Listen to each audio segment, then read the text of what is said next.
I want to share 3 points that helped me build a natural mentorship with my mentors accidentally.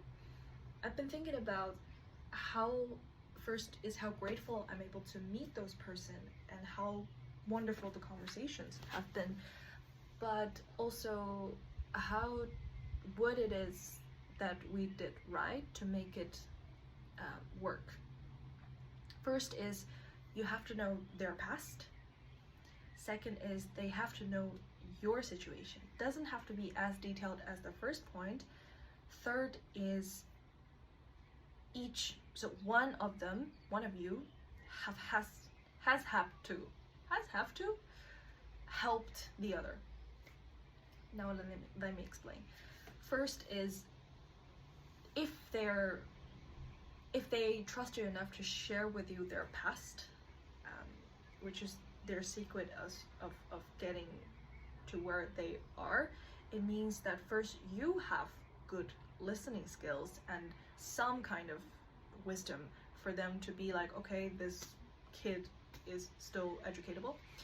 And it means that they're also open and honest about their past, and they're self-aware of how did they reach to where they were right now.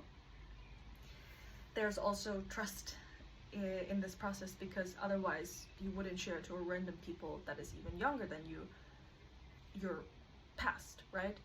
And that builds a really, really deep foundation of, on your side, a good understanding of how this person reached to who they are, and on their side, this kind of closeness of, this person knows me and know my past, and I feel seen and heard and I feel respected.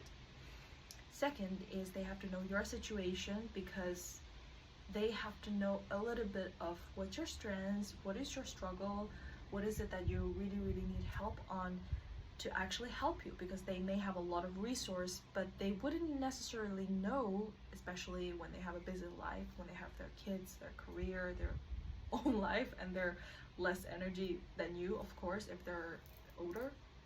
They have to know what is it exactly that they can help you with, because most of the time people are willing to help. They just need to know what you need help on.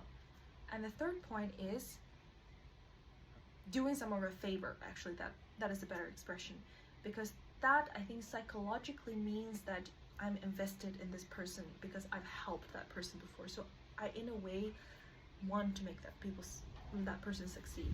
And this can go both ways. So when you have a senior mentor, you always think, oh, what value can I bring to this person, because they have so much resource, they have so much experience, and I'm just a potato. But then that's not necessarily the case.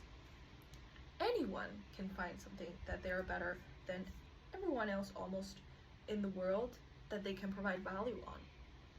So all three of this, I'll repeat. The first is you have to know their past, or who they are, and the fundamental is because you have to make them feel like they're seen and heard and understood. And the second is they have to know a little bit, at least, about your situation, your background, and your strength, so that they know who they're talking to, so you're helping them to help you.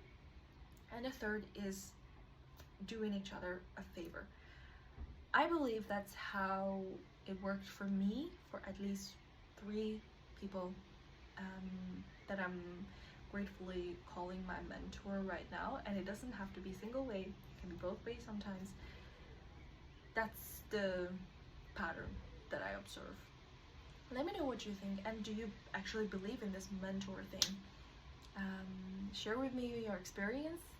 I may want to share some good conversation that I had, but let's see.